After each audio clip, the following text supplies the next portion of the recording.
मैं अब माननीय ग्रामीण विकास एवं पंचायती राज मंत्री श्री गिरिराज सिंह जी से अनुरोध करता हूं कि वे माननीय प्रधानमंत्री जी एवं अन्य गणमान्य अतिथियों का औपचारिक स्वागत करें। प्रधानमंत्री जी, बहुत बहुत धन्यवाद।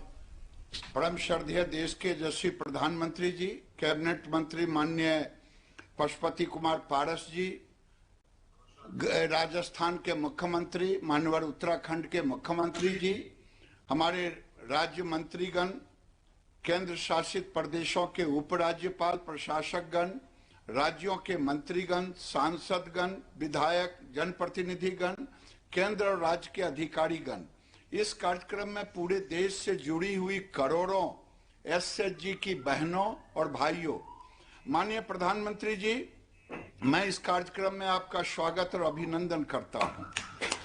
माननीय प्रधानमंत्री जी, आप देश की आधी आबादी के सशक्तिकरण के लिए निरंतर प्रयासरत रहे हैं। आपने गांव गरीब, विशेषकर बहनों के आत्मनिर्भर बनाने के लिए कई योजनाएं चला रहे हैं। उज्ज्वला जैसा योजना जो करोड़ों महिलाओं के आंसुओं को से धुएं से मुक्ति मिली। प्रधानमंत्री आवास योजना, ये बहनों को एक सशक्तिकरण का माध्यम बना। स्वच्छ भारत मिशन के तहत शौचालय, मुफ्त बिजली कनेक्शन और बेटी बचाओ बेटी पढ़ाओ तो आपका मुख्य अभियान रहा। उसके साथ साथ पिछले साल जब कोरोना आया, कोरोना काल में हमारी बहनों के घरों में उस समय से लेकर के आने वाले दीपावली और छठ पर्व तक 80 करोड़ से ऊपर बहनों के घरों में मुफ्त राशन भी पहुंचाने का काम आप कर रहे हैं प्रधानमंत्री जी। इस कड़ी में दीनदयाल अंत्योदय योजना, जो राष्ट्रीय ग्रामीण आजीविका मिशन के तहत आपने गांव की गरीब महिलाओं के सपनों को उड़ान देने का काम किया है। एसएचजी आज 80% गांवों तक पहुंच गया है। प्रधानमंत्री जी, मैं आपको एक बात का ध्यान दिलाना चाहूंगा कि बहनों ने आप पर जो भरोसा किया है उसका एक हमारे सामने आंकड़े उपस्थित हुए हैं। 2013-14 में ये मात्र 2 करोड़ 35 लाख बहनें एसएचजी में थी, लेकिन आपने उनको जो भरोसा दिया, आज 7 करोड़ 66 लाख बहनें जुड़ी हुई हैं। और केवल बहनें जुड़ी नहीं, आपने उन्हें बैंकों से ऋण की उपलब्धता भी की। वो उपलब्धता 13-14 में 80,000 करोड़ था प्रधानमंत्री जी। आज की तारीख में 3,85,000 करोड़, जो लगभग 4 गुना से भी अधिक है प्रधानमंत्री जी। और आपके ई गवर्नेंस, जिसकी चर्चा आप हर समय करते हैं, इन बहनों ने उसका अनुकरण किया। 2013-14 में इनका एनपीए 9.58% था, 9.58, जो आज आपके नेतृत्व में, आपके निर्देशन में वो घट करके 2.83 हुआ प्रधानमंत्री जी। आज विभिन्न प्रकार के कृषि एवं कृषि आधारित उद्यमों से जुड़ करके अपने आर्थिक विकास में उत्साह पूर्वक लगी हैं। माननीय प्रधानमंत्री जी, आज पूरे देश की करोड़ों बहनें आपको सुनने के लिए आतुर हैं। 4 करोड़ से ऊपर बहनें इस सुनने के लिए आतुर हैं। हमारी बहनें आपके दिशा निर्देशन में चल रहे आत्मनिर्भर भारत को एक आर्थिक क्रांति में बदलने का काम कर रही हैं। मैं पुनः माननीय प्रधानमंत्री जी को इस कार्यक्रम के लिए धन्यवाद देना चाहूंगा। भविष्य में भी उनका मार्गदर्शन हमें यूं ही मिलता रहे, इसी आशा के साथ अपनी वाणी को विराम देता हूं। जय हिंद, जय भारत। स्वयं सहायता समूह की बहनों ने आर्थिक और सामाजिक जीवन में गत 7 वर्षों में उल्लेखनीय उपलब्धियां हासिल की हैं। इन उपलब्धियों को दर्शाता हुआ एक लघु चित्र आपके सामने प्रस्तुत है।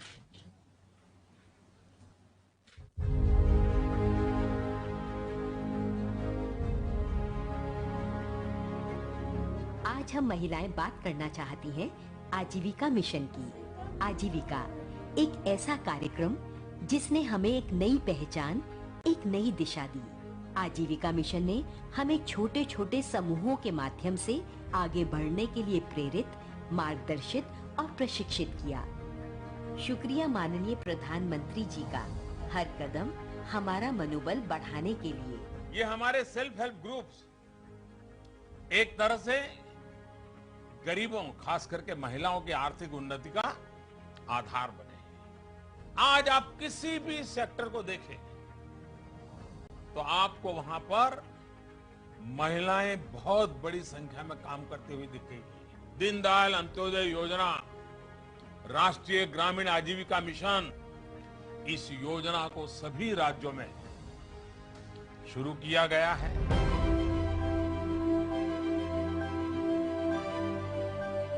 एक बार जो हमारी आजीविका यात्रा शुरू हुई तो देखते ही देखते गति पकड़ गई। एक एक कर महिलाएं जुड़ती गई, समूह बढ़ते गए, अवसर मिले, आत्मविश्वास जागा, समूह की शक्ति का एहसास हुआ, आगे बढ़ने के रास्ते खुले तो लिए गए ऋण का भुगतान भी समय पर होने लगा। स्वावलंबन की राह पर आज हमारे कई नाम हैं। कहीं हम सीआरपी हैं, कहीं बैंक सखी, कहीं पशु सखी, तो कहीं कृषि सखी हैं। आज समूह में खेती करते हुए महिला किसानों को अपनी एक नई पहचान मिली है। ग्रामीण क्षेत्रों की महिलाएं अब पत्रकारिता से भी जुड़ गई हैं और आजीविका ग्रामीण एक्सप्रेस योजना के तहत अपने वाहन भी संचालित कर रही हैं। हाँ, स्टार्टअप ग्राम उद्यमिता कार्यक्रम के तहत महिलाएं कुशलता के साथ अपने उद्योग भी चला रही हैं। सरकार ने हम महिलाओं की शक्ति और क्षमता दोनों को बखूबी समझा है। नतीजा, सरकार के जन सरोकार से जुड़े कार्यक्रमों में हमें भागीदार बनाया जा रहा है। समूहों की महिलाएं पंचायती राज व्यवस्था में अहम भूमिका निभा रही हैं। मोबाइल, टैबलेट, कंप्यूटर, इंटरनेट, ये सब प्रगति की राह पर हमारे साथी हो गए हैं। डिजिटल इंडिया के साथ साथ हम भी डिजिटल हो गई हैं। सपने अब सपने नहीं रहे, साकार हो रहे हैं।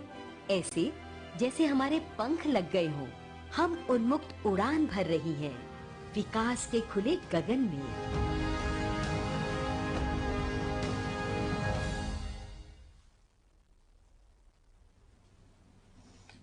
माननीय प्रधानमंत्री जी आज अपने कर कमलों से 2 पुस्तकों का लोकार्पण करेंगे। प्रथम पुस्तक लाखों करोड़ों बहनों के जीवन संघर्षों में सफलता की वानगी के रूप में 75 प्रेरणादायक प्रसंगों का संकलन है। मैं माननीय प्रधानमंत्री जी से बटन दबाकर प्रथम पुस्तक के लोकार्पण का अनुरोध करता हूँ।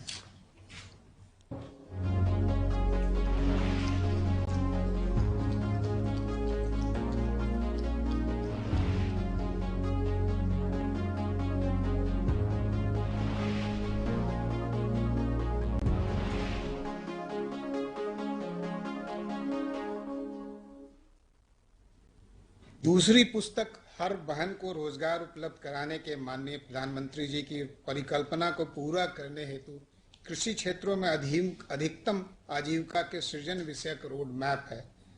मैं माननीय प्रधानमंत्री जी से बटन दबाकर इस पुस्तक के भी लोकार्पण का अनुरोध करता हूं।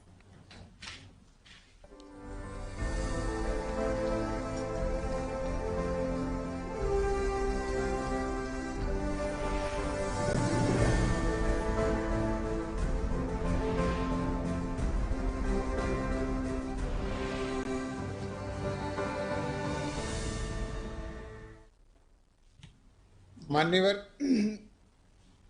खाद्य प्रसंस्करण उद्योग मंत्रालय आपकी प्रेरणा से सूक्ष्म खाद्य उद्यमों के औपचारीकरण का एक कार्यक्रम चला रहा है, जिसके तहत एसएचजी बहनों को बीज पूंजी उपलब्ध कराई जाती है। मैं उक्त मंत्रालय के माननीय मंत्री श्री पशुपति कुमार पारस जी से अनुरोध करता हूं कि वे इस अवसर पर अपना आशीर्वचन दें। जी सर। माननीय प्रधानमंत्री जी श्री नरेंद्र मोदी जी, माननीय मंत्री गिरिराज बाबू, माननीय मुख्यमंत्री राजस्थान, माननीय मुख्यमंत्री उत्तराखंड, माननीय राज्य मंत्रीगण एवं सचिव और अन्य पदाधिकारीगण, भाई और बहनों, आप सभी को मेरा नमस्कार। पीएमएफएमई योजना की शुरुआत पिछले साल आत्मनिर्भर भारत अभियान के तहत की गई थी। इसका केंद्र बिंदु एक जिला एक उत्पाद है। इस योजना में महिलाओं के सशक्तिकरण का खास ध्यान रखा गया है मैं इसके लिए माननीय प्रधानमंत्री जी का आभार व्यक्त करता हूं। पूरे देश के जिस जिले में जिस उत्पाद से संबंधित सूक्ष्म उद्योग अच्छा काम कर रहा है, उन उत्पादकों को केंद्रित करने के लिए वहां काम करने वाले सूक्ष्म उद्योग को कच्चे माल खरीद से विपणन तक का सहायता प्रदान मंत्रालय द्वारा किया जा रहा है।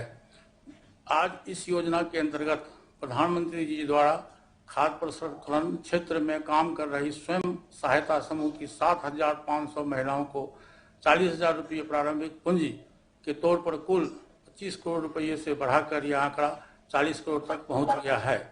खाद्य प्रसंस्करण मंत्रालय के इस योजना के तहत महिलाओं को सहायता देने का यह पहला कदम है। महिलाएं इसका इस्तेमाल कैपिटल, छोटे मशीन तथा नए औजार इत्यादि खरीदने के लिए कर सकती हैं। इससे उनके उत्पाद की गुणवत्ता एवं उत्पादन में बढ़ोतरी होगी। PMFYM योजना में जो महिलाएं अपने उद्योग को बढ़ाना चाहती है, इसके लिए 35% की दर से अनुदान भी दिया जा रहा है। इसके लिए अधिकतम अनुदान की राशि 10 लाख रुपये निश्चित की गई है। यदि स्वयं सहायता समूह भी अपने उद्योग को बढ़ावा देना चाहता है तो उनको भी सरकार क्रेडिट लिंक्ड ग्रांट से 35% की सहायता देगी। इस योजना में मार्केटिंग और ब्रांडिंग का भी प्रावधान है। इसके अंतर्गत राज्य सरकार या राज्य क्षेत्र स्तर के उत्पाद को कॉमन मार्केटिंग और ब्रांडिंग में ला सकते हैं। इसके लिए मंत्रालय द्वारा 50% सब्सिडी का प्रावधान है। पैकेजिंग एवं गुणवत्ता के साथ उत्पाद उपभोक्ताओं को बेचने पर अधिक मूल्य मिलेगा और उद्यमियों की आय बढ़ेगी। इस स्कीम में प्रशिक्षण पर भी जोर दिया गया है। प्रशिक्षण के जरिए उत्पाद की अच्छी पैकेजिंग करने, FSSAI के गुणवत्ता का पालन करने और अच्छी मशीन का उपयोग करने आदि की जानकारी दी जाएगी। मुझे आशा है कि PMFYME योजना के से देश में महिला उद्यमों की आय में काफी वृद्धि होगी, साथ ही लोगों को रोजगार का अवसर भी मिलेगा। मैं ये उम्मीद करता हूँ कि इस योजना खाद्य प्रसंस्करण क्षेत्र में नया कीर्तिमान स्थापित करेगा। जय हिंद, जय भारत।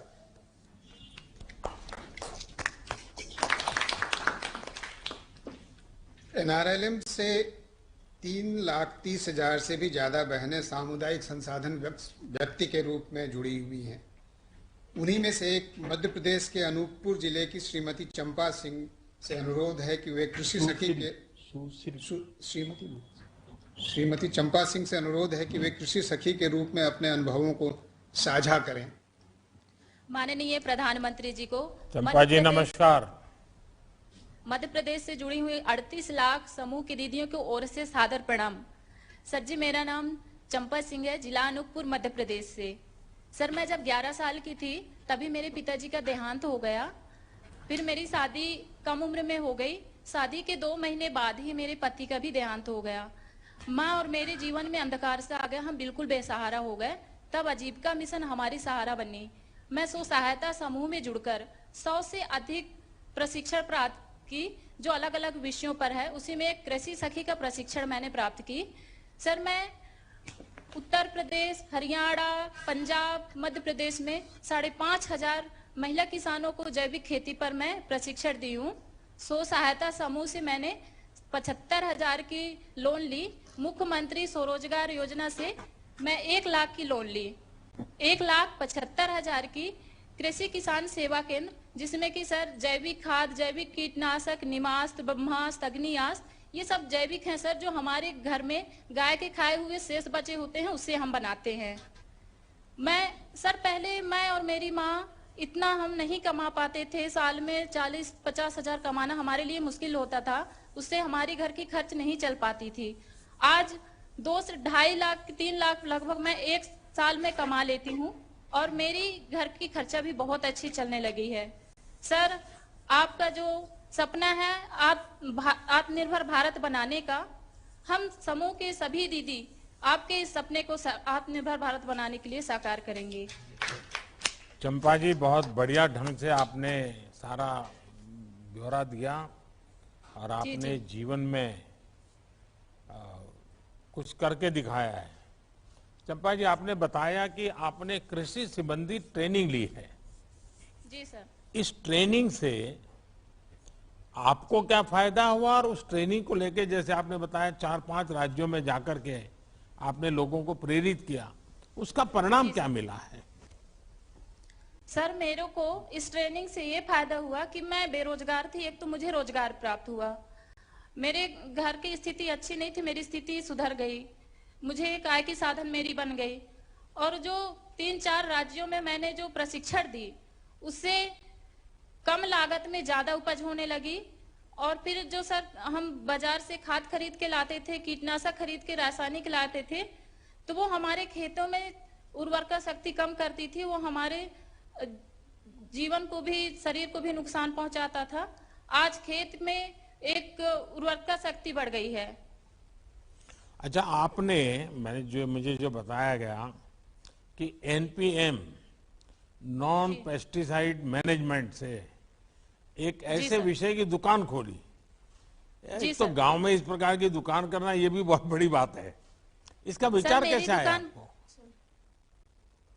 सर मेरी दुकान बाजार में है, वो बाजार में जो हर सप्ताह और हर दिन लगी रहती है, वहाँ आसपास के किसान लोगों को, आने जाने वालों को मेरी दुकान में दिखती है। और हर समूह में, हर गांव में सबको पता है कि चंपा ने जैविक खेती कृषि की दुकान भी खोली है, किसान सेवा केंद्र।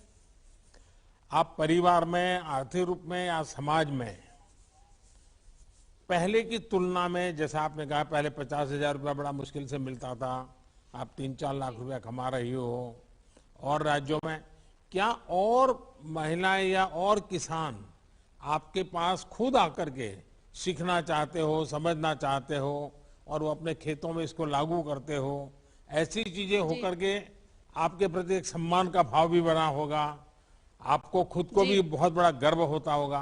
क्या अनुभव आता है? जी सर मेरे ये अनुभव है, पहले मेरी कोई पहचान नहीं थी, लेकिन कृषि सखी बनने के बाद में एक बड़ी पहचान बन गई मेरी।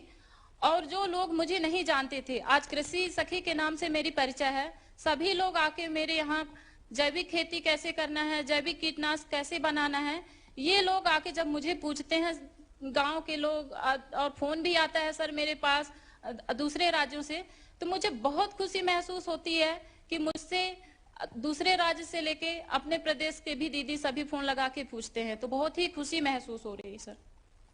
चंपा जी, आपने दिखा दिया है कि जब हमारी नारी शक्ति कुछ करने को ठान ले तो कैसे बदलाव ला सकती है।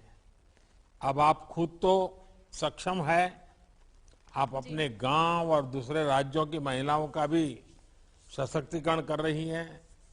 मेरा मानना है कि जब नारी सशक्त होती है, परिवार ही नहीं पूरा समाज और देश सशक्त होता है।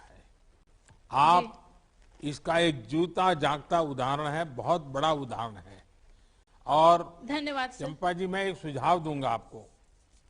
पिछली बार मैंने मन की बात में एक छोटा सा विषय रखा था। उड़ीसा के जंगलों में रहने वाले एक पहले मजदूरी करने वाले भाई, उन्होंने क्या किया, जो गांव में खाने वाली चीजें हैं उसकी उन्होंने ऑनलाइन उसकी रेसिपी वगैरह उसके संबंध में सारी चीजें लिखना शुरू किया और धीरे धीरे धीरे वो बहुत बड़ी सेलिब्रिटी बन गए। क्या आप कुछ ऑनलाइन ये जैविक खेती का अभियान चला सकती हो अपनी मंडली के द्वारा, ताकि लोग ऑनलाइन आए, सीखे, समझे और आप भी उनसे संवाद करती रहे? तो टेक्नोलॉजी का उपयोग करने का एक अगला चरण आप कर सकती हैं। जी सर, बिल्कुल। चलिए, मेरी आपको बहुत शुभकामनाएं हैं और मैं मध्य प्रदेश सरकार को भी कहूंगा कि वो आपको ये ऑनलाइन करने में मदद करें। सर, ये ब्रह्मास्त्र कीटनाशक है जो मेरे द्वारा बनाई गई है सर। ये जैविक खाद है जो अपनी दुकान में बेचती हूँ सर। सर, मेरे प्रदेश के, मध्य प्रदेश के सभी बहनों के ओर से आपको सादर प्रणाम। बहुत बहुत धन्यवाद, आपको बहुत शुभकामनाएं। स्वयं सहायता समूहों के आजीविका संवर्धन हेतु उन्हें औपचारिक उद्यमों के रूप में गठित किया जा रहा है। बुंदेलखंड के 5 जिलों में दुग्ध उत्पादन क्षेत्र में महिलाओं का उद्यम बालिनी मिल्क प्रोड्यूसर कंपनी वर्ष 2019 में गठित किया गया था। उसके बोर्ड की सदस्यों में से एक श्रीमती उमाकांति पाल से मैं अपने अनुभवों को बांटने का अनुरोध करता हूं। उमाकांति जी नमस्ते। माननीय प्रधानमंत्री जी, आपको मेरा नमस्कार, मेरी समूह की दीदियों को भी प्रणाम। मेरा नाम उमाकांति पाल, मैं ग्राम बांकी, ब्लॉक सुमेरपुर और जनपद हमीरपुर की हूँ। मैं बल्नी मिल्क प्रोड्यूसर कंपनी में डायरेक्टर पद पर हूँ। मेरे साथ 6 बहनें हैं, उसमें से 25,000 बहनें जुड़ी हैं, जिसमें से कंपनी हमारी 601 गांव में 5 जनपदों में कार्य कर रही है और मेरे 70,000 लीटर प्रतिदिन दूध हमारा एकत्रित होकर जाता है, जिसमें से 110 करोड़ का कारोबार और 100 करोड़ का भुगतान महिलाओं को हुआ और 3 करोड़ का लाभ हुआ। उमाकांति जी, सबसे सर। पहले तो मैं आपको प्रणाम करता हूं, क्योंकि जो आप बता रही हैं इतना बड़ा प्रभावी बात बता रही हैं और आपने एक मिल्क प्रोड्यूसर कंपनी बनाई है और 25,000 बहनों को आप जोड़ रही है। जी सर। मैं ये जरा जानना चाहूंगा, इस काम में आपको सरकार की कितनी मदद मिली है? जी सर, हमारी सरकार ने हमारे साथ बहुत कुछ किया और नारी शक्ति के अनुसार ही ये काम हमारी आजीविका मिशन, राष्ट्रीय डेयरी विकास बोर्ड की तरफ से भी रहा। हम लोगों ने बहुत हिम्मत के साथ अपना ये बल्नी मिल्क प्रोड्यूसर कंपनी का काम किया और इसमें से 2018 में राष्ट्रीय डेयरी विकास बोर्ड और आजीविका मिशन के अधिकारीगण बांधा आए, वहाँ पे हम लोगों को समझाया, हम लोग उसी में बोले कंपनी में आप जुड़िए, तो हम लोग खुशी के साथ अपनी नारी शक्ति के साथ इसमें जुड़े और हिम्मत बढ़ाई, बहनों की भी हिम्मत बढ़ाई। अच्छा, आपकी कंपनी हजारों महिला दुग्ध उत्पादकों से दूध इकट्ठा करती है। जी सर। इसकी क्वालिटी चेक, दूध की गुणवत्ता, इसके विषय में भी कोई व्यवस्था है क्या आपके यहाँ, ताकि लोगों को शुद्ध दूध मिले? जी सर, मशीन है, गांव-गांव पे सेंटर लगे हुए हैं, उसमें हमारी दीदियां जाती हैं और दूध डालती हैं, दूकर अपने शुद्ध हाथ साफ करके और जानवरों को भी साफ सुथरा करके दूध सेंटर पर डालती हैं। सेंटर में डालने के बाद हमारा दूध गाड़ी में लद के प्लांट जाता है, प्लांट से हमारी मदर डेयरी को जाता है। अच्छा, आप अपनी कंपनी में अपने जी सर। स्वयं सहायता समूह की बहनों को जी पैसे सर। पेमेंट कैसे करते हैं आप लोग? जी सर, उसमें वो मिलती है, पर्ची मिलती है, मशीन से निकलती है, जो उसकी स्नैपफेट होती है, उसमें सारा उनका कोड भी पड़ा होता है, उनका रुपया भी होता है और उनकी डेट होती है, मतलब सारा सब कुछ होता है उसमें पर्ची में। उसी के अनुसार बैंक खाते पर उनका पैसा जाता है, 3, 13, 23 को उनका पेमेंट होता है, उसी के अनुसार वो अपना कारोबार सही तरीके से चलाती हैं। अच्छा, आप बहनों ने कभी जी सर। किसी बड़ी डेयरी देखने के लिए जाने का कार्यक्रम बनाया क्या? कभी जाकर के देखा कैसे चल रहा है? ऐसा कभी आपके समूह की बहनों को विचारा है चलो भाई 5 दिन के लिए टूर पे चले जाते हैं और कोई बड़ी डेयरी अमूल जाकर के देख करके आते हैं, ऐसा कभी सोचा क्या? जी सर, हम लोगों ने अभी एक प्लान भी बनाया है, उसमें 2 जिलों में अभी और काम करना है, महोबा और ललितपुर में 1000 बहनों को भी अभी जोड़ना है। नहीं, वो तो आप करेंगे, अपना विस्तार करेंगे, लेकिन आज देश में जैसे अमूल बहुत बड़ा नाम है, तो कभी मन करता है कि वहां जाएं, वहां डेयरी कैसी है, वहां पशुपालन कैसे होता है, वो सारा देखें, ऐसा कभी सोचा है क्या? जी सर। देखिए, अगर आप सब बहनें तय करती हैं तो मैं गुजरात में जो डेयरी का काम होता है, आपको वहां देखने के लिए जाना, वहां पर क्या क्या होता है, इसकी मैं व्यवस्था कर सकता हूं। तो मैं अपने सरकार के अधिकारियों को बताऊंगा कि आपकी 15-20 बहनों की टोली एक बार जाकर के देख के आए। आप इतना अच्छा काम कर रही हैं तो मुझे पक्का विश्वास है बहुत बढ़िया कर सकती है। एक और काम आप कर सकती हैं क्या? जी सर। जो पशु चिकित्सक होते हैं, वेटरनरी डॉक्टर होते हैं, सरकार का डिपार्टमेंट होता है, क्योंकि पशुपालन एक सबसे बड़ी चीज होती है डेयरी में। और हमारे देश में पशुपालन मुख्यत्व रूप से महिलाओं के द्वारा ही होता है। तो आपकी बहनों का पशु चिकित्सक डॉक्टरों को बुला करके वे बहनों को 2 घंटे 3 घंटे पढ़ाएं कि अपने पशु का संभालना कैसे, पशु की कौन सी बीमारी आती है तो कैसे करना, वैसे कार्यक्रम बना सकती हैं क्या? जी सर, हम लोगों के इधर है कार्यक्रम, ये पशु चिकित्सा है, वहाँ पे हम लोगों के जानवरों को अगर कोई थनैला रोग है, ये सारी सुविधाएं हम लोगों के इधर होती है। नस्ल सुधार की सुविधा भी चल रही है। नहीं, मैं उमाकांति जी दूसरा कह रहा हूँ। ये पशु चिकित्सक हैं, पशु की केयर करते होंगे। मैं कहता हूँ जो आपकी सारी सखी बहनें हैं सब, उनकी ट्रेनिंग कि पशु को कैसे संभालना, पशु को क्या खिलाना, पशु को कब पानी पिलाना, कितना पानी पिलाना, ये सब सीखने जैसा होता है। क्या ऐसा कोई सिखाने वाले कार्यक्रम होते हैं क्या आपके यहाँ? जी सर, होते हैं। अच्छा, हम लोगों के इधर सारे कार्यक्रम हो रहे हैं। आप ही की सब मेहरबानी है सर जी, आपने बहुत कुछ किया हमारे साथ, हमारी हिम्मत बढ़ाई। आपको हमारी तरफ से धन्यवाद, बहुत बहुत धन्यवाद। मेरे आपका माननीय प्रधानमंत्री, आपका उत्साह इतना है, आपके आशीर्वाद के लिए मैं आपका आभार व्यक्त करता हूँ। लेकिन एक और काम बताने का मेरा मन करता है। जी सर देखिए, बताइए। अपने खादी मिशन के द्वारा बॉक्स दिए जाते हैं शहद के लिए, मधुमक्खी पालन के लिए।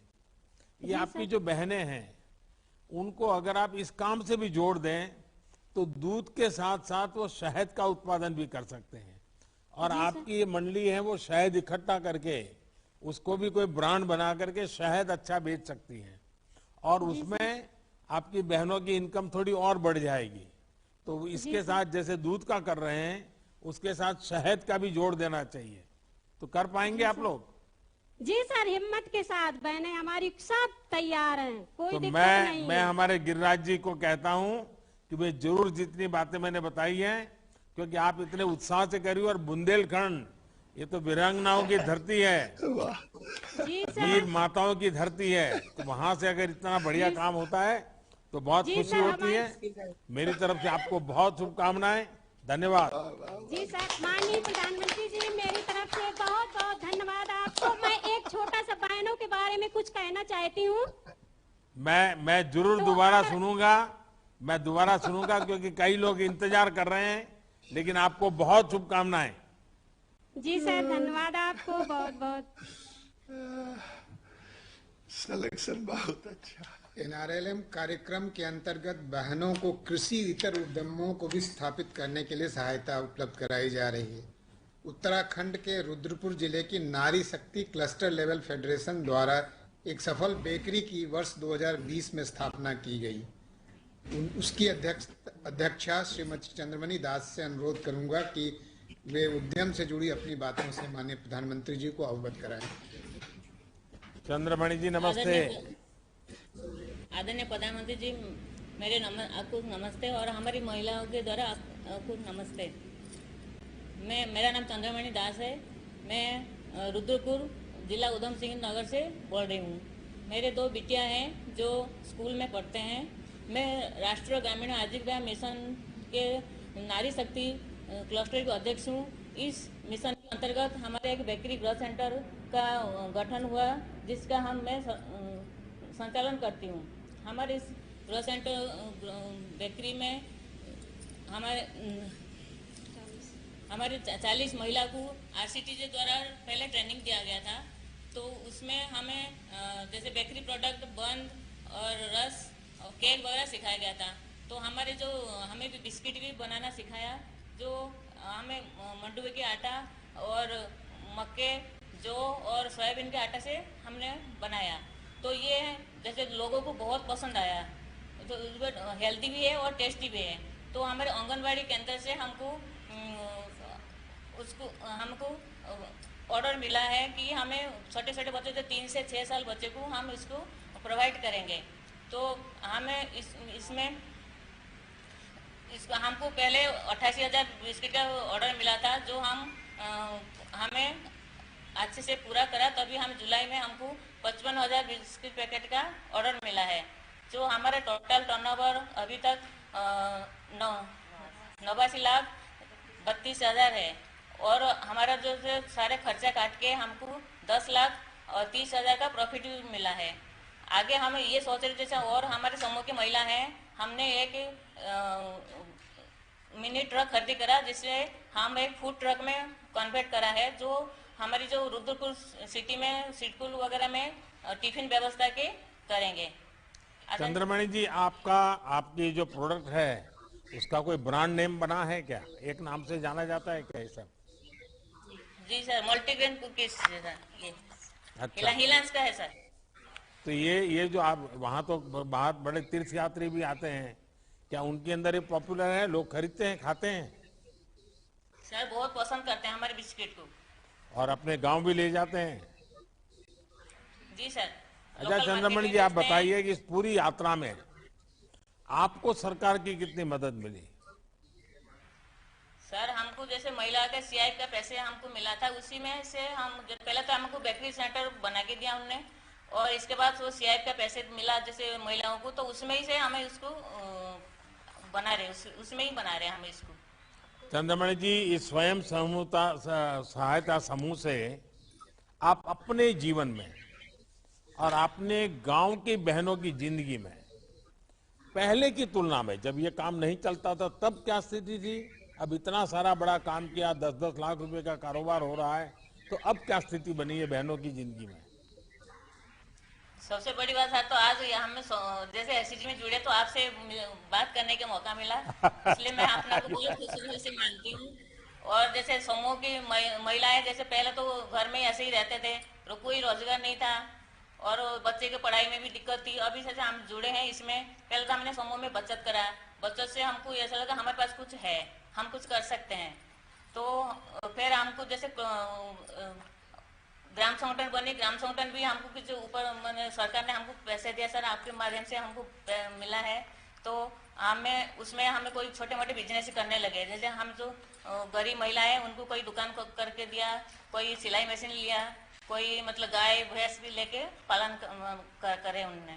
तो आज हम जब बेकरी सेंटर में काम करते हैं, हमें इसमें 35 महिलाएं काम करते हैं, तो उनको महीने में 7,500 का वेतन हम देते हैं, तो वो बहुत खुश हैं और आत्मनिर्भर मतलब हो रहे हैं।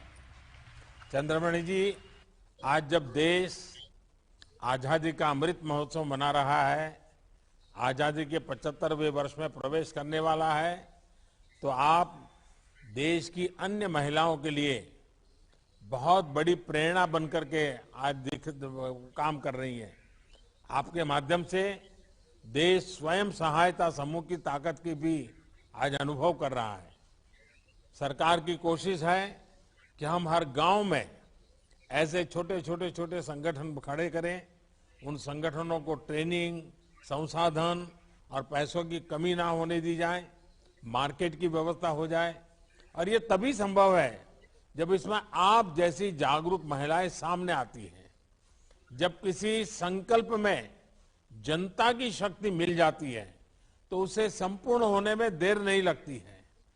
आप ऐसे ही प्रगति कीजिए और अपने साथ गांव, प्रदेश, देश की महिलाओं की प्रगति में भी आप भागीदार बनिए। मेरी आपको बहुत शुभकामनाएं, बहुत बहुत धन्यवाद। Thank you sir. एनआरएलएम संसाधनों के इष्टतम उपयोग को बढ़ावा देता है। तमिलनाडु के डिंडिगल जिले के अथुर ब्लॉक में नल्ला पंजन पट्टी प्लास्टिक रिसाइकलिंग सेंटर वर्ष 2010 में स्थापित किया गया है, जिसके उत्पादों का उपयोग सड़क निर्माण में किया जाता है। मैं उसकी प्रबंधक श्रीमती जयंती से अपने अनुभवों को साझा करने का अनुरोध करता हूं। जयंती जी वणक्कम। மதிப்பிற்குரிய மாண்புமிகு பாரத பிரதமர் அவர்களுக்கு எங்களுடைய மனமார்ந்த நன்றிகள். திண்டுக்கல் மாவட்டம் ஆத்தூர் ஒன்றியம் என் பஞ்சம்பட்டியிலிருந்து ஜெயந்தி. நான் 2006 இண்டசைவா பெண்கள் சுய உதவி குழுல ஒரு மெம்பரா சேர்ந்தேன். என்னோட உறுப்பினர்களையும் வாழ்வாதாரத்துல முன்னேற்றணுங்கிறதுக்காக பேங்க்ல 6 முறை கடன் வாங்கி ஆடு வளர்த்தல், மாடு வளர்த்தல் போன்ற தொழில்கள்ல அவங்களை ஈடுபடுத்தி எங்களோட வருமானத்தை நாங்க பெருக்கிக்கிட்டோம். 2010 இந்த பிளாஸ்டிக் ரீசைக்लिंग யூனிட்டை நாங்க ஸ்டார்ட் பண்ணோம். இதுல நான் மேனேஜரா वर्क பண்றேன். माननीय प्रधानमंत्री जी को मेरा सादर प्रणाम। मैं जयंती दिंडीगल, तमिलनाडु दिंडीगल पंचमबटी से हूँ। मैं सन 2006 में इंडसइवा नामक समूह से जुड़ी। इस समूह से मैं और मेरे जैसे अन्य सदस्य बैंक से 6 बार लोन लेके पशुपालन, मुर्गी पालन जैसे अन्य आजीविकाएं करके हमारा आर्थिक अवस्था और आय को बढ़ाए हैं। सन 2010 में हमने प्लास्टिक पुनरुपयोग इकाई का स्थापन किया। इस इकाई का मैं मैनेजर हूँ। எங்களோட கிராமமும் எங்களோட சுற்றுப்புறத்துல இருக்க கிராமங்கள்லயும் பிளாஸ்டிக் கழிவுகள்னால பாத்தீங்கன்னா நீர்நிலையும் சுற்றுப்புறம் மாசுபட்டு காணப்பட்டுச்சு. இதை நாங்க வந்து SRLM உதவியோட இந்த யூனிட்டை வந்து 2010ல நாங்க ஒரு 36 பெண்களை கொண்டு அமைச்சிருக்கோம். இதற்கு முதலீடா வந்து பாத்தீங்கன்னாக்க ஒரு ஷட்டரிங் மிஷின், ஒரு கிளீனிங் மிஷின், ஒரு மெல்டிங் மிஷின், 3 மிஷினை வந்து 5 லட்சம் ரூபாய் முதலீட்டுல நாங்க வாங்கி இந்த யூனிட்டை நாங்க ஸ்டார்ட் பண்ணோம். இந்த பிளாஸ்டிக் கழிவுகள்ல இருந்து இதை தரம் பிரிச்சு இதை ஒரு மதிப்பு கூட்டும் பொருளா அரைச்சு நாங்க தார் ரோட்டு பயன்பாட்டிற்காக நாங்க கொடுத்துட்டு வர்றோம். கடந்த ஓராண்டுல மட்டும் நாங்க 32 டன் பிளாஸ்டிக் கழிவுகளை நாங்க சேகரிச்சு இதை அரைச்சு DRDA உதவியோட பிளாஸ்டிக் தார் சாலைகளுக்கு நாங்க கொடுத்துக்கிட்டு இருக்கோம். सर 2010 में हमने ये प्लास्टिक रिसाइकिल यूनिट का स्थापना की। हमारे गांव प्लास्टिक वातावरण समस्या के लिए हानिकारक है। हमारे गांव और आसपास के जल इकाई का भी प्रदूषित करने लगा। हमें आजीविका मिशन ने सुझाव दी कि हम इस प्लास्टिक के कचरे से कुछ मूल्यवर्धन कर सके। उनके सुझाव के अनुसार हमने 5 लाख रुपए से इस यूनिट को स्टार्ट किए हैं। हमें प्लास्टिक कटाई का मिशन, आजीविका मिशन के अनुदान थी। हमारे पास मेल्टिंग मिशन और ग्रेडिंग मिशन ये सब हमारे पास है। हम कुल 36 सदस्य इस यूनिट में काम कर रहे हैं। पिछले 12 महीनों में हम लोगों ने 32 टन की प्लास्टिक की कटाई की और इससे हमें 10,80,000 की कारोबारी हुई। अब तक हम जितने भी प्लास्टिक कटाई की है वो सब DRD को भेजे हैं, जो सड़क निर्माण के लिए उपयोग किया जाता है। 1 கிலோ பிளாஸ்டிக் கழிவுகளை வந்து கிலோ நாங்க 5 ரூபாய்னு எடுக்கிறோம். அதை தரம் பிரிச்சு சுத்தம் பண்ணி 30 ரூபாய்க்கு நாங்க தார் ரோடு பயன்பாட்டிற்காக கொடுத்துட்டு வர்றோம். கடந்த நாங்க யூனிட் ஆரம்பிச்சல இருந்து இது வரைக்கும் 102 டன் வந்து பிளாஸ்டிக் கழிவுகளை நாங்க சேகரிச்சு 30 லட்சம் ரூபாய்க்கு நாங்க வந்து உற்பத்தி செஞ்சு விற்பனை செஞ்சிருக்கோம். இதனால வந்து எங்களுடைய யூனிட்ல இருக்கவங்களுக்கு நிரந்தர வேலை வாய்ப்பும் வருமானமும் கிடைக்கிறதுனால எங்களுடைய வாழ்வாதாரமும் எங்களுடைய கிராமமும் சுகாதாரம் அடைஞ்சிருக்கு. எங்களுக்கு இந்த வாய்ப்பை அளித்த பிரதமர் அவர்களுக்கும் எங்களுடைய தமிழக அரசுக்கும் மனமார்ந்த நன்றியை தெரிவித்துக் கொள்கிறோம். सर हम ये प्लास्टिक को 1 किलो 5 रुपए के भाव में हम खरीदते हैं और इसका पूरा प्रोसेसिंग के लिए 15 रुपया खर्चा होता है। हम 1 किलो 30 रुपए के भाव में बेचते हैं। अब तक की हमारी जितनी भी प्लास्टिक हम लोगों ने कटाई की है वो कुल 102 टन है। इससे हमें 30 लाख की कारोबारी हुई। हमारी इस प्लास्टिक से 200 किलोमीटर की रोड बनी है। इसके द्वारा हमारे सदस्यों को प्रतिदिन 400 के हिसाब में महीने में 8,000 मिल रही है।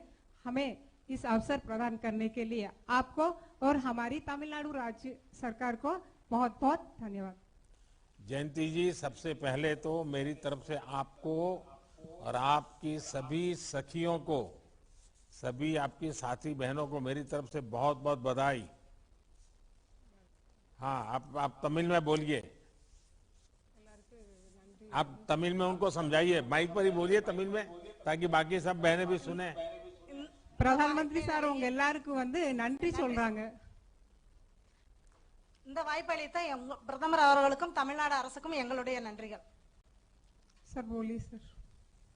आप हिंदी में बताइए क्या बताया।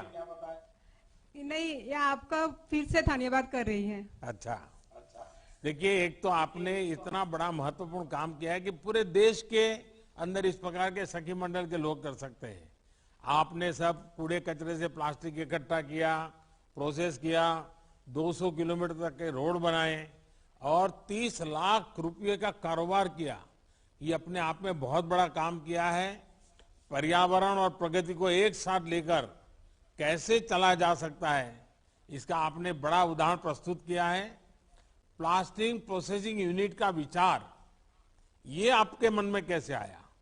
यानी थोड़ा ये टेक्निकल काम है, इंडस्ट्री जैसा है, तो ये कैसे आया आपके मन में? எங்களோட கிராமத்துல தூய்மை பாரத இயக்கத்தின் மூலம் நாங்க எல்லா வீடுகளுக்கும் உறுப்பினர்களுக்கு வந்து கழிவறை கட்டி கொடுக்கும் பணியை தான் முதல்ல நாங்க ஆரம்பிச்சு தூய்மை கிராம விருது எங்க பஞ்சாயத்துல நாங்க வாங்கினோம்.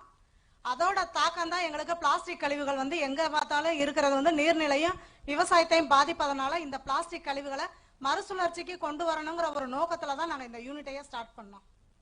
सर हमें ये सुझाव आजीविका मिशन ने दिए थे, उसकी सुझाव से ही हम लोगों ने, उनकी ट्रेनिंग से ही हम लोगों ने ये यूनिट बनाया। अब तो भारत सरकार ने भी नियम बनाया है कि रास्ते में बनाने में प्लास्टिक का उपयोग करना, और उसके कारण बहुत बड़ा मार्केट भी है। तो सभी बहनें अगर इस काम को करेगी तो बहुत फायदा होने वाला है। स्वयं सहायता समूह से इतनी सारी बहनें आपके यहाँ काम कर रही हैं, क्या कभी उनके साथ बातचीत होती है? उनके जीवन में क्या बदलाव आया, उनके जीवन में क्या संतोष आया? रोड तो बन गए, गंदगी भी दूर हुई, प्लास्टिक भी गया, लेकिन इनकी जिंदगी में क्या रोशनी आई, उसकी कभी बातें होती हैं? आपकी बहनों का कोई उदाहरण बता सकती हो आप मुझे?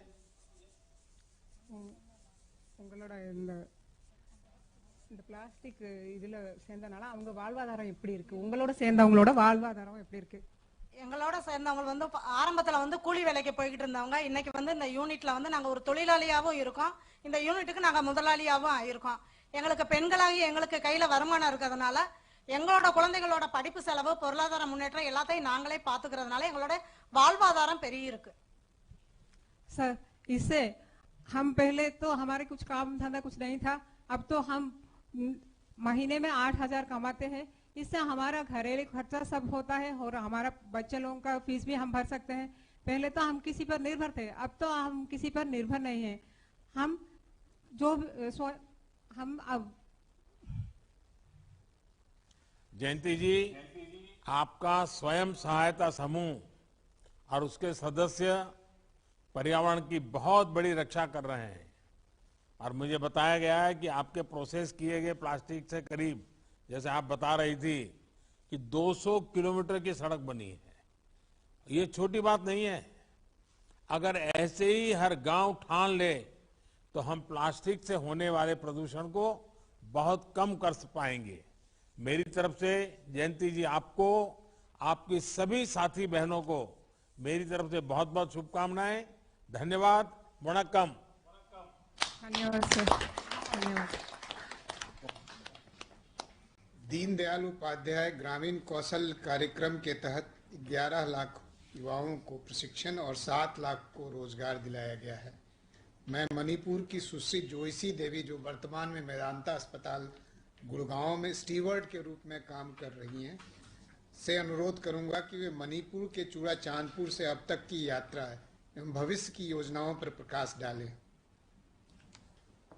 जोयसी नमस्ते।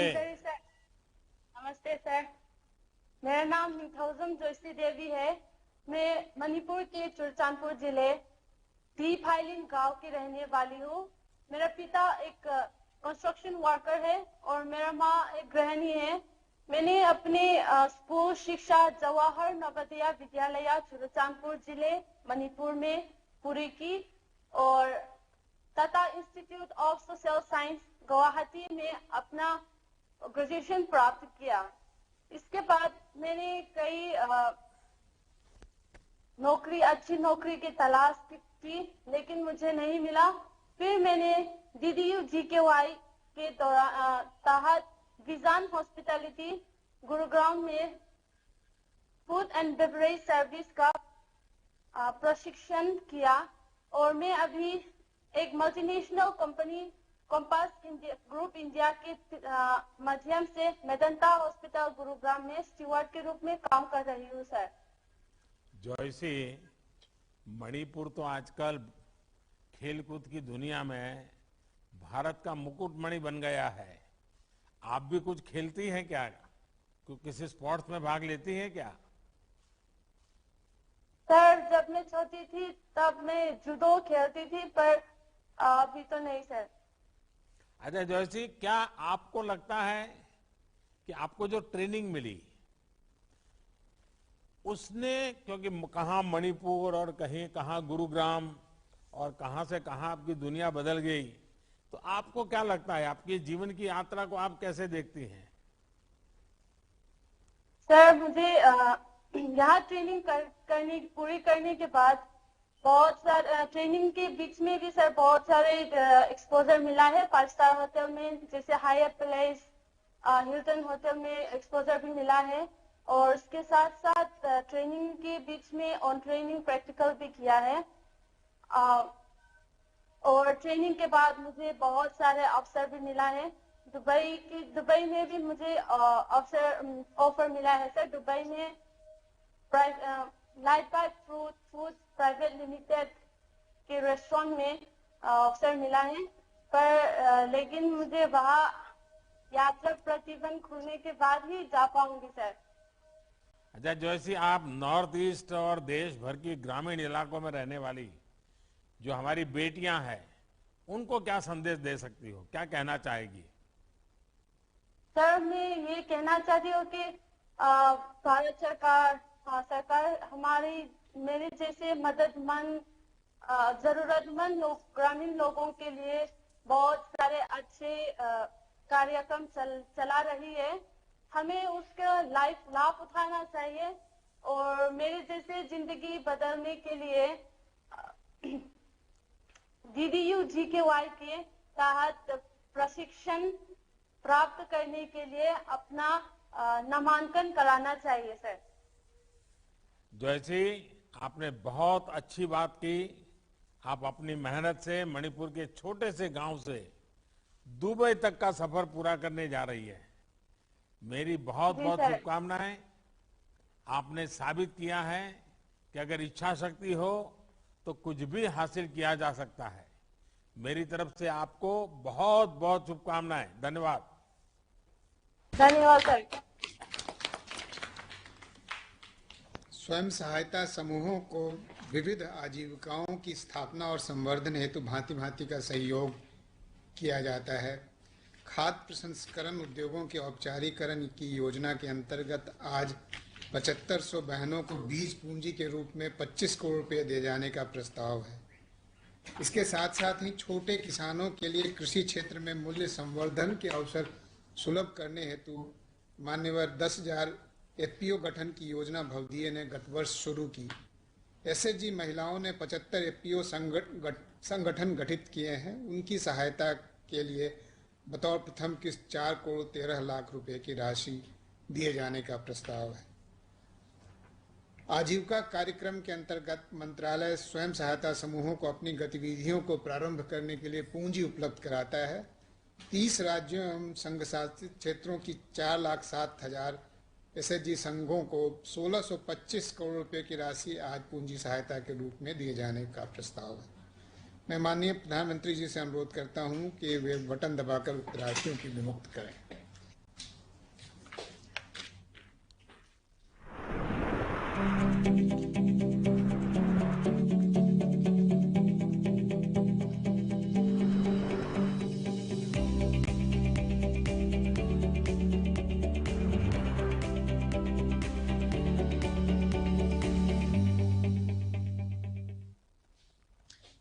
मैं माननीय प्रधानमंत्री जी से अनुरोध करता हूं कि वे ग्रामीण विकास के भारत के विकास की अपनी संकल्पना और उसमें SHG बहनों की भागीदारी के संबंध में अपने आशीर्वचन दें।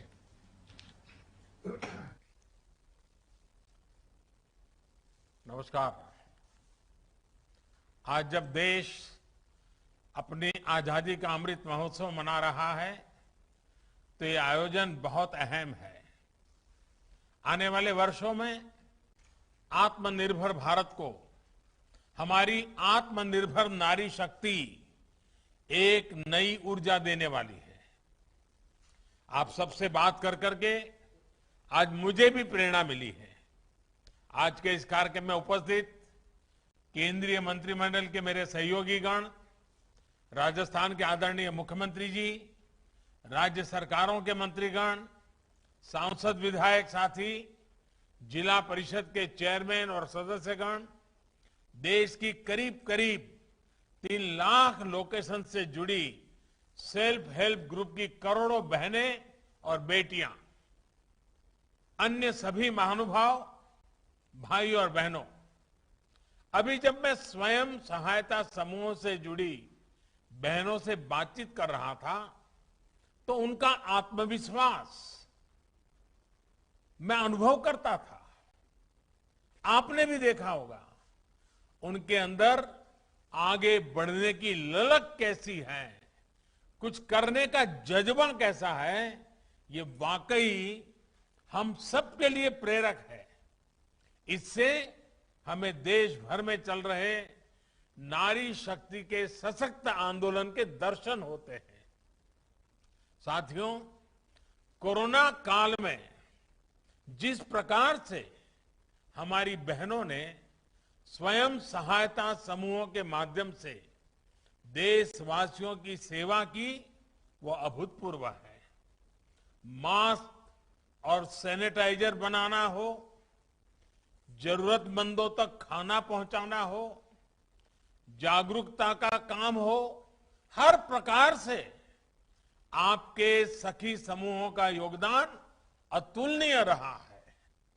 अपने परिवार को बेहतर जीवन देने के साथ साथ देश के विकास को आगे बढ़ाने वाली हमारी करोड़ों बहनों का मैं अभिनंदन करता हूं। साथियों, महिलाओं में उद्यमशीलता का दायरा बढ़ाने के लिए आत्मनिर्भर भारत के संकल्प में अधिक भागीदारी के लिए आज बड़ी आर्थिक मदद जारी की गई है।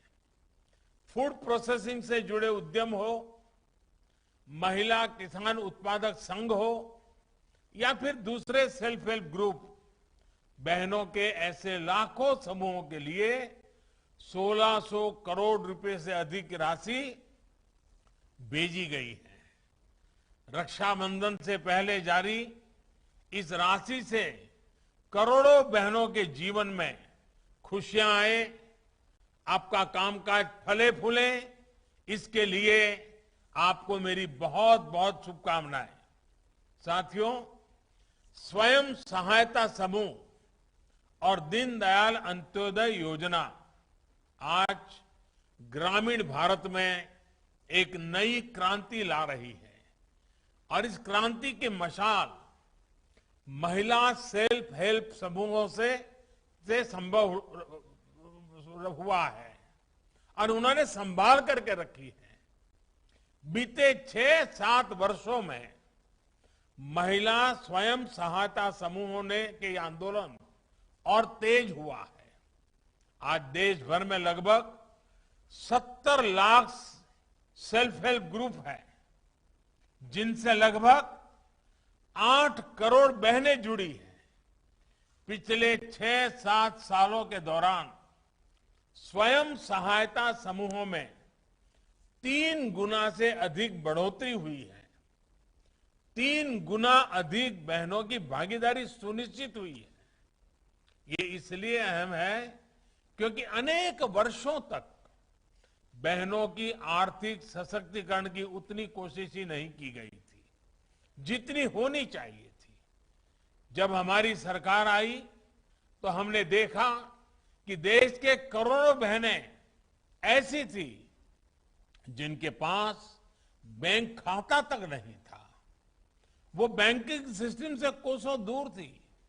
इसलिए हमने सबसे पहले जनधन खाते खोलने का बहुत बड़ा अभियान शुरू किया। आज देश में 42 करोड़ से अधिक जनधन खाते हैं। इनमें से करीब 55% खाते हमारी माताओं बहनों के हैं। इन खातों में हजारों करोड़ रुपए जमा है। अब रसोई के डिब्बे में नहीं, वरना हमें मालूम है ना गांव में क्या करते हैं, रसोई के अंदर जो डिब्बे होते हैं ना, कुछ बच्चे खुद पैसे उसमें रख देते हैं। अब पैसे रसोई के डिब्बे में नहीं, पैसे बैंक के खाते में जमा हो रहे हैं। बहनों और भाइयों, हमने बैंक खाते भी खोले और बैंकों से ऋण लेना भी आसान कर दिया। एक तरफ मुद्रा योजना के तहत लाखों महिला उद्यमियों को बिना गारंटी का आसान ऋण उपलब्ध कराया, वहीं दूसरी तरफ सेल्फ हेल्प ग्रुप्स को बिना गारंटी ऋण में भी काफी बढ़ोतरी की। राष्ट्रीय आजीविका मिशन के तहत जितनी मदद सरकार ने बहनों के लिए भेजी है वो पहले की सरकारों के मुकाबले कई गुना ज्यादा है। इतना ही नहीं, लगभग 3.25 लाख करोड़ रुपए का बिना गारंटी का ऋण भी सेल्फ हेल्प ग्रुप को उपलब्ध कराया गया है। साथियों, हमारी बहनें कितनी ईमानदार और कितनी कुशल उद्यमी होती हैं, इसकी चर्चा करना भी बहुत जरूरी है। 7 सालों में स्वयं सहायता समूहों ने बैंकों की ऋण वापसी को लेकर भी बहुत अच्छा काम किया है। एक दौर था जब बैंक लोन का करीब, अभी गिरिराज जी बता रहे थे, 9% तक मुश्किल में फंस जाता था, यानी इस राशि की वापसी नहीं हो पाती थी। अब ये घटकर 2-2.5% रह गया है।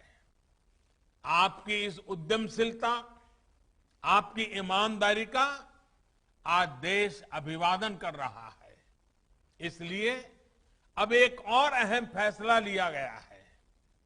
इस सेल्फ हेल्प ग्रुप को पहले जहां 10 लाख रुपए तक का बिना गारंटी का ऋण मिलता था, अब ये सीमा 2 गुनी यानी 20 लाख की गई है। पहले जब आप बैंक से लोन ले जाते थे तो बैंक आपसे अपने बचत खाते को लोन से जोड़ने को कहते थे और कुछ पैसे भी जमा करने को कहते थे।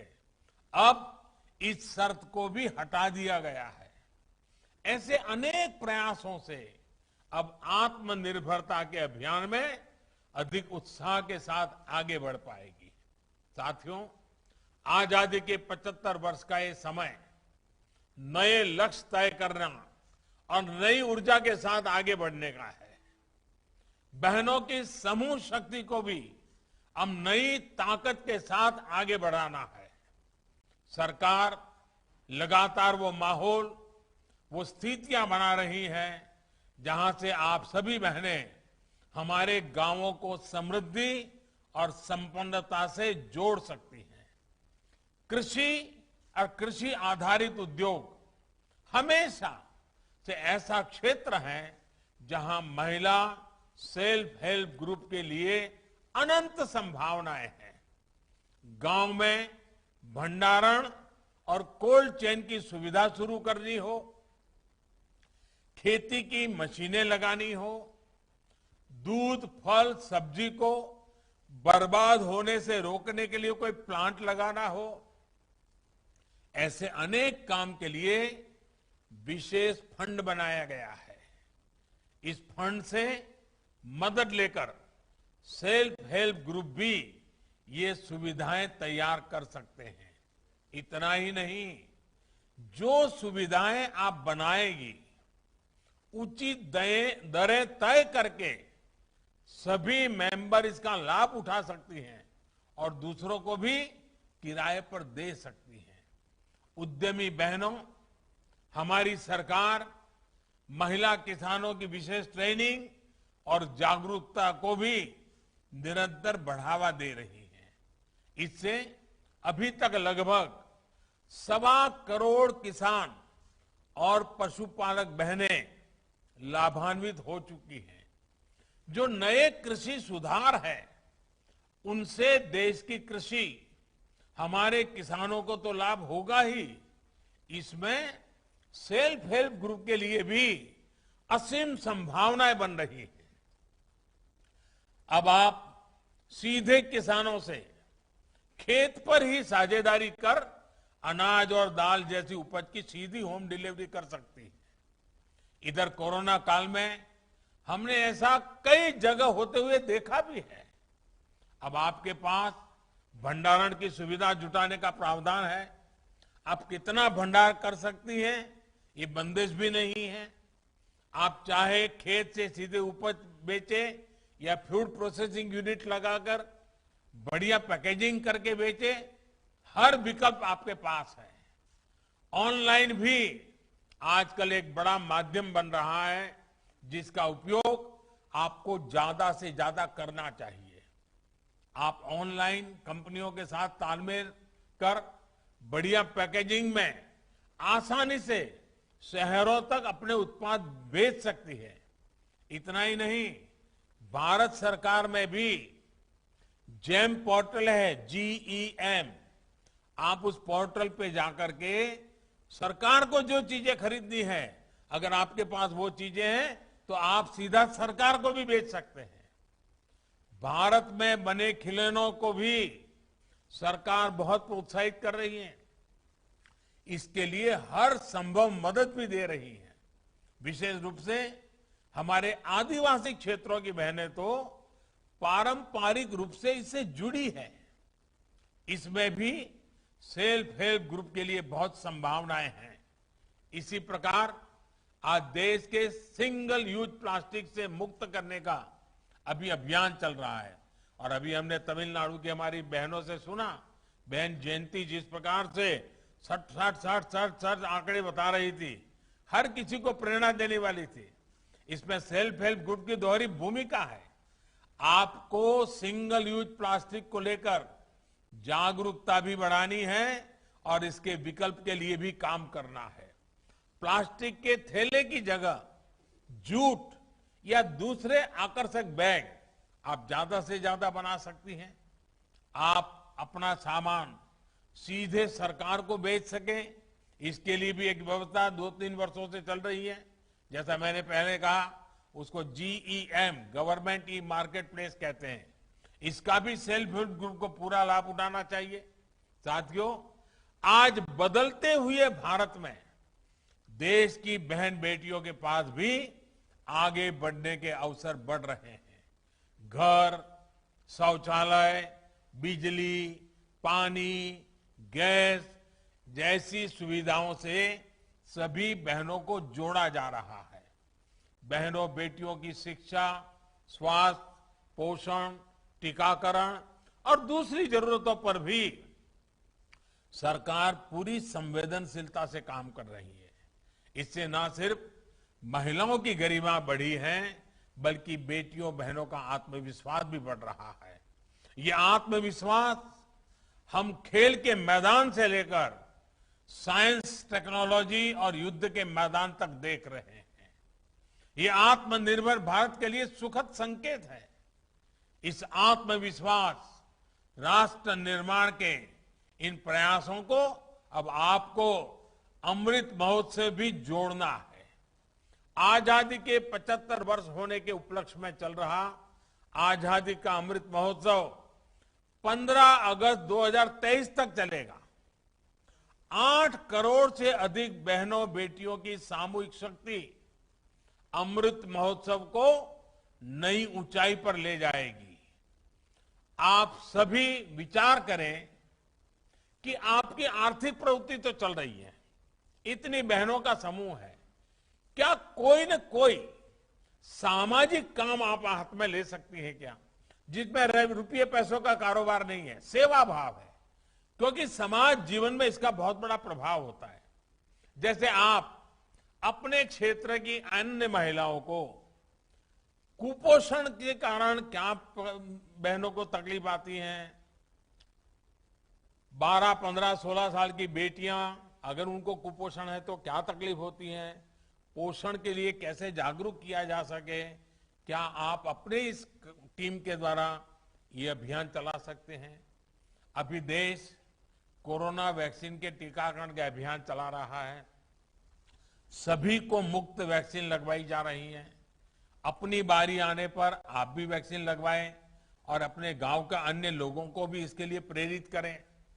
आप अपने गांव में तय कर सकते हैं कि आजादी के 75 साल है, हम कम से कम एक साल में 75 घंटे, मैं ज्यादा नहीं कह रहा हूं, एक साल में 75 घंटे, इस 15 अगस्त से अगली 15 अगस्त तक 75 घंटे हम सभी जो सखी मंडल की बहनें हैं, कोई स्वच्छता का काम करेंगे गांव में, कोई जल संरक्षण का काम करेंगे, अपने गांव के कुएं, तालाब इनकी मरम्मत, इनके उद्धार का अभियान भी चला सकते हैं, ताकि सिर्फ पैसे और इसके लिए समूह ऐसा नहीं, समाज के लिए भी समूह। ऐसा भी हो सकता है क्या?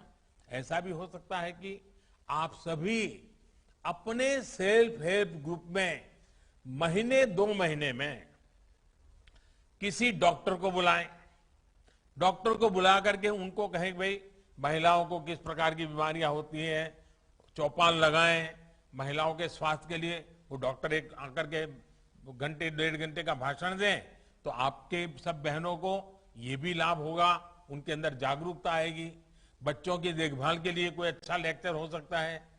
किसी महीने आप सभी किसी टूर करनी चाहिए। मैं मानता हूं कि आप सभी सखी मंडलों को साल में एक बार आप जिस काम को करते हैं वैसा कहीं बड़ा काम चलता है तो उसको देखने के लिए जाना चाहिए। पूरी बस किराए कर पर लेकर के जाना चाहिए, देखना चाहिए, सीखना चाहिए। इससे बहुत लाभ होता है। आप किसी बड़े डेयरी प्लांट को देखने जा सकती हैं, कोई बहुत बड़े गोबर गैस के प्लांट को देखने के लिए जा सकती हैं, कोई सोलार प्लांट को देखने के लिए जा सकती हैं। जैसे अभी ये प्लास्टिक का हमने सुना, आप वहां जाकर के जयंती को मिलकर के प्लास्टिक का काम कैसे कर रहे देख सकते हैं। आपने अभी उत्तराखंड में बेकरी का देखा, बिस्कुट का देखा, आपकी बहनें वहां जाकर के देख सकती हैं। यानी ये एक दूसरे का जाना सीखना, और उसमें ज्यादा खर्च नहीं होगा, उसके कारण आपकी हिम्मत बढ़ेगी। इससे आपको जो सीखने को मिलेगा वो भी देश के लिए बहुत महत्वपूर्ण होगा। मेरे कहने का मतलब ये है कि जो काम आप अभी कर रही हैं उसके साथ ही कुछ ऐसे कार्यों के लिए भी समय निकालिए जो समाज को लगे कि हाँ आप उनके लिए कुछ कर रहे हैं, किसी का भला करने के लिए कर रहे हैं, किसी का कल्याण करने के लिए कर रहे हैं। आपके ऐसे प्रयासों से ही अमृत महोत्सव की सफलता का अमृत सब तरफ फैलेगा, देश को इसका लाभ मिलेगा। और आप सोचिए, भारत की 8 करोड़ महिलाओं की सामूहिक शक्ति कितने बड़े परिणाम ला सकती है, देश को कितना आगे ले जा सकती है। मैं तो इन 8 करोड़ माताओं बहनों को कहूंगा, आप ये तय कीजिए, आपके समूह में कोई ऐसी बहन या माता है जिसको लिखना पढ़ना नहीं आता है, आप उसको पढ़ाइए, लिखाइए। बहुत ज्यादा करने की जरूरत, थोड़ा बहुत। देखिए कितना बड़ा सेवा हो जाएगी। उन बहनों के द्वारा औरों को सिखाइए। मैं तो जो आपसे सुन रहा था, ऐसा लग रहा था आपसे भी मुझे बहुत कुछ सीखना चाहिए। हम सबको सीखना चाहिए। कितने आत्मविश्वास के साथ, कितनी कठिन परिस्थितियों में आप आगे बढ़ रहे हैं। जीवन में, व्यक्तिगत जीवन में कितने कष्ट आए, फिर भी आपने हार नहीं मानी और कुछ नया करके दिखाया। आपकी एक एक बात हर देश की माताओं बहनों को ही नहीं, मेरे जैसे लोगों को भी प्रेरणा देने वाली है। आप सभी बहनों के मंगल स्वास्थ्य की कामना करते हुए आने वाले रक्षाबंधन पर्व पर आपके आशीर्वाद बने रहें। आपके आशीर्वाद हमें नया नया काम करने की प्रेरणा दे, निरंतर काम करने की प्रेरणा दे। आपके आशीर्वाद की कामना करता हुआ रक्षाबंधन की अग्रिम शुभकामनाएं देते हुए मेरी वाणी को विराम देता हूं। बहुत बहुत धन्यवाद।